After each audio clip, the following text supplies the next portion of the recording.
Hey guys, I'm Bobby Rio, this is Rob Judge, and we've got a very important video for you today because we want to get to the heart of the matter. Both of us have been coaching, dating, and attraction advice for about 7-8 years now.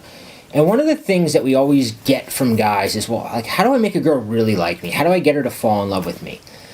And what I want to challenge you to do right now as you're watching this is I want you and us together to reverse engineer this idea of getting someone to fall in love with you, because I think by doing that, you're going to get to see how it actually happens. And when you know how it happens, it's a lot easier to know what you need to do, what steps you need to take on the other person. So what I want you to think about right now is the last time that you really fell for a girl, like where you started to get obsessed with her, where you started like knowing like, oh shit, I think I'm in love with this girl, like I have feelings for her, and like you can't, what is it? Like what was the sign? Like when did you know? The sign that 90% of guys and 95% of women first realize that they're in love with someone is when they can't stop thinking about them. When they find themselves talking about them to their friends. Yeah, and that's a thing. I mean, Bobby and I coach a lot of guys, and a lot of these guys, when they come into these coaching calls, they come into a coaching session, or even if they come on a live program, a lot of the times they're there because they're motivated by one girl. But it's one girl they can't get out of their mind. And to think about how much effort and how much just time and energy they're putting into that one girl, if they're coming on, they're coming to us to get coaching on that. And I'm sure, and again, I totally sympathize with those guys because I was there too. There have been girls, and I think love is a strong word. Some guys, again, we can define it however we want, but sometimes it's just this infatuation where you just want to know. We're just thinking about her all the time. You just find yourself constantly just, like the thought of her, just like you can't go on with your day unless you're thinking about her. Like every moment you're like checking your phone, you're slipping your name into conversations, even talking to people who didn't even. I remember like one time, like when I was like fully like infatuated with a girl, I was like crossing First Avenue next to some old lady, and I somehow ended up in a conversation talking about the girl I was infatuated with. It's amazing how their name and just the thought of them just slips into, it kind of permeates into your entire life. Yeah, you know what it is the first ingredient of love, and this is very important to understand, is to create this psychic tension in the other person's mind. And what I mean by psychic tension is it's a tension. So much that the only way to relieve it is to want to see the person, because you're thinking about them, you're talking about them, you're playing conversations in your mind, you're analyzing them, you're possibly on Google going, what did it mean when she, or you're on a dating forum going, she sent me this text, what do you think it means? Or like, that is psychic tension, and that's the first ingredient in love. Now, here's the kicker. Here's the kick in the balls.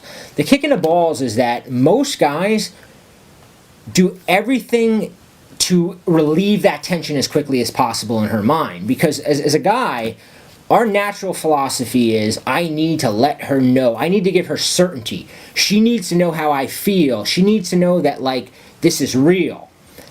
And we do things like being super available, for instance. Like, we're afraid if she asks us to hang out, we're afraid to say, no, I can't hang out this weekend, because it's going to put doubt in her mind, right?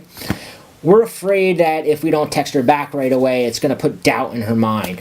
We're like afraid that if she says something we disagree with, we're afraid to go, that's not true, like, because it'll put doubt in her mind. But here's the kicker. That doubt is what she needs, because that doubt gives her things to think about. And this is a writer-downer. If you can get a girl thinking about you when you're not around, you can make her fall in love with you. That is it's just such like wise words have never been spoken, because from like modern dating, that's the thing. It's that so much of love and infatuation and attraction happens when you're not even there. It's herself projecting an image. And again, I challenge you, think about a girl that maybe like you met her, you were just kind of like so on her, and then suddenly she did something, or there was some kind of uncertainty, or there's something you wanted to know more about her, and suddenly you could not stop thinking about this girl. I mean, I know myself, like there have been girls that when I first went on a couple dates with them, I was like, oh yeah, she's cool, she's alright. And then suddenly, because maybe she pulls back, and again, I've coached clients that have had girls do this to them, where suddenly they just encapsulate every thought in your mind. That you just cannot stop thinking about them. That that the amount of like mental space they occupy is just so astronomical. You can't help but fall in love with them.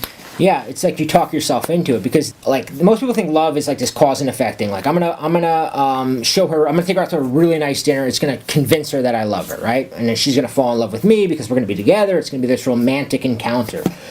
But where love occurs is when she's not with you, when she's at home replaying events, right? But the problem, like I said, is that most nice guys don't give her anything to replay. They give her this certainty. So she goes home, right? And now her attention, she's got nothing to think. She's had a really good date. But then some other guy comes along, and he's a mystery. He's a challenge.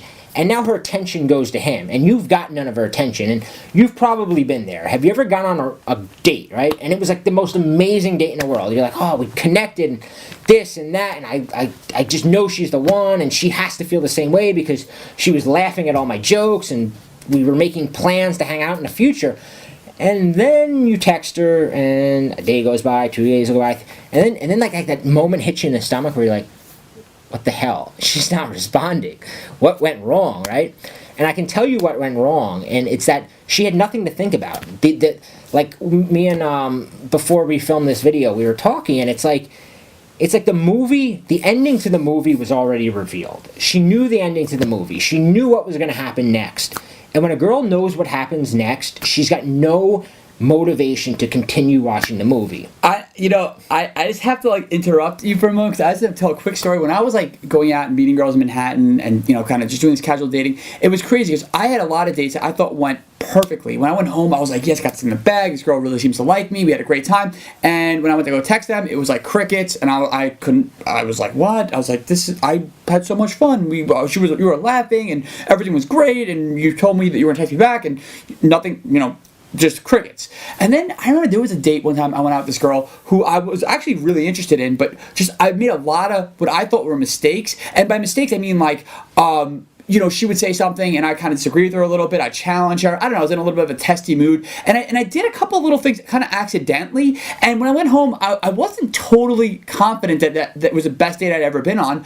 But then weirdly, this girl couldn't stop texting me. She was like chasing me. And again, this was a very attractive girl I really liked. And it actually worked to my advantage. And that's when I kind of realized maybe being like the super perfect gentleman, nice guy who's just agreeing with everything she says and trying to make her have the best time ever and show her exactly who I am, maybe it's not the best strategy. Maybe it's better to kind of like play my cards a little bit closer to the chest. Maybe it's a little bit smarter to kind of not reveal everything about myself. Kind of make her guess a little bit. Put her through.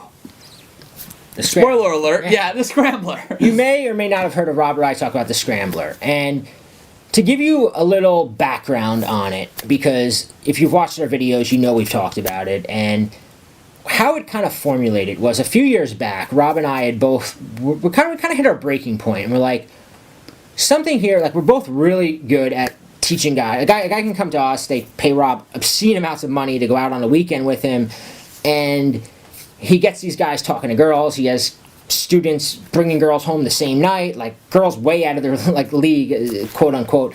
And yet the thing that his students struggled with, and things that I noticed was happening with my students as I got them better with flirting and conversation, was when they met that one girl they really wanted, shit just hit the fan. Like it just didn't work out. And what the two of us did is we sat there and we reverse engineered everything, starting at that point of, okay, we both know at this point that love comes when you're thinking about somebody when you're not around, right? So what can you do to get her thinking about you constantly when you're not around? Like, that's the end game. The end game is not, I'm going to show her how much I like her. It's, I'm going to do everything I can that leaves little breadcrumbs that when she's home lead back to me. Every thought leads back to me. And what we discovered was that there was a handful of weapons. And these weapons, when you they're like little time bombs that you plant when you're with her. Because now you're giving her things. It's a strategy. And some people say, oh, that's, you're manipulating, or you're being too calculating. But my thing is that if you go and you say, I'm going to buy a girl flowers, you're calculating. You're thinking, I'm buying her flowers because I want a certain result. Problem is, when you buy a girl flowers, you're not going to ever get that result that you want. When you do the things that we teach in the video below and in the Scrambler, you're doing the same thing. You're being just as calculated as buying her flowers or taking her out to a fancy dinner, except what you're doing actually gets you the results you want. When she's home, and when she's with her friends, and when she's at work, her mind is going to be like a magnet, and it's going to be continually drawn to you.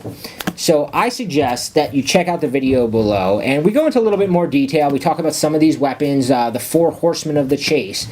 And that is the ultimate secret to getting the girl to fall in love with you. Write it down. If you can make a girl think about you when you're not around, you can make her fall in love with you. And then watch the video.